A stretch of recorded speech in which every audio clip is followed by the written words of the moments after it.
So I want to chat about what the world is going through currently. We're going through a pandemic called COVID-19, and it's a crisis that has impacted the world.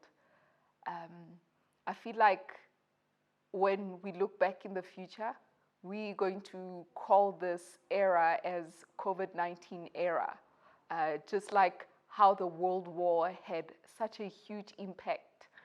This COVID-19 had such a huge impact, just as much as World War One, World War Two. So we'll speak about it as COVID-19 era.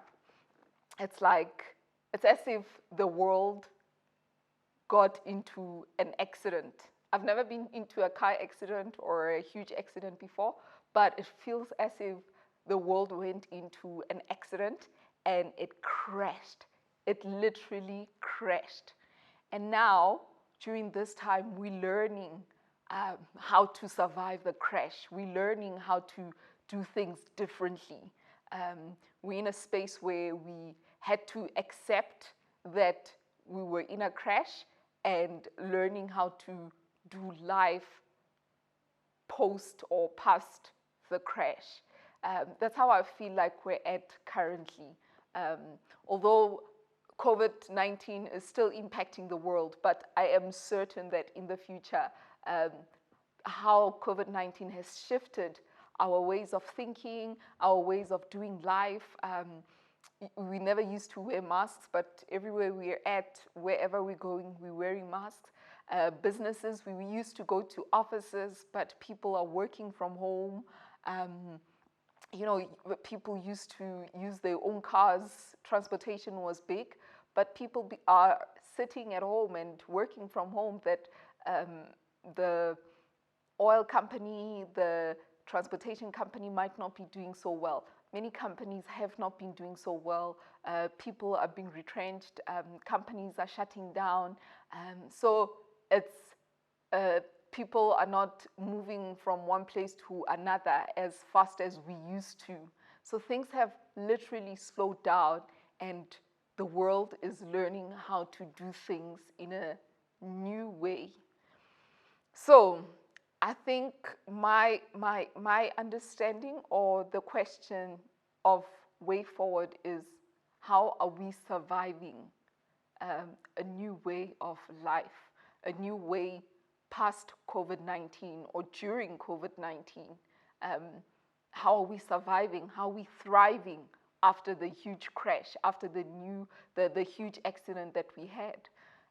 And I'll give you an example. So there was a company that I read about, an oil company, which, because we're not using cars anymore so much, where a lot of people are sitting at home and working from home, the oil company took a hectic knock. And instead of retrenching people, this company specifically started looking into green energy. And it did well. So even in crisis, you get to see that companies have shifted their way of thinking, their way of doing business. So doing green energy allowed the company to survive and thrive. And it survived in a way that it also impacted the community and the people within the company to thrive as well. So the company didn't shut down, the company didn't retrench people, it just thrived in a new way of doing things. I remember also I was speaking to a friend of mine who was working in a specific company, and unfortunately she got retrenched. And a lot of people got retrenched in different companies. So she got retrenched, but the difference with her is that where she was at, she worked there for 10 years, but she didn't enjoy her company or the job that she was doing. But she carried on doing it. But this crisis forced her to think out of the box. When she got retrenched, she started selling products. She started selling properties, and she found her new passion, and her passion was to sell. And she thrived under selling her products and properties.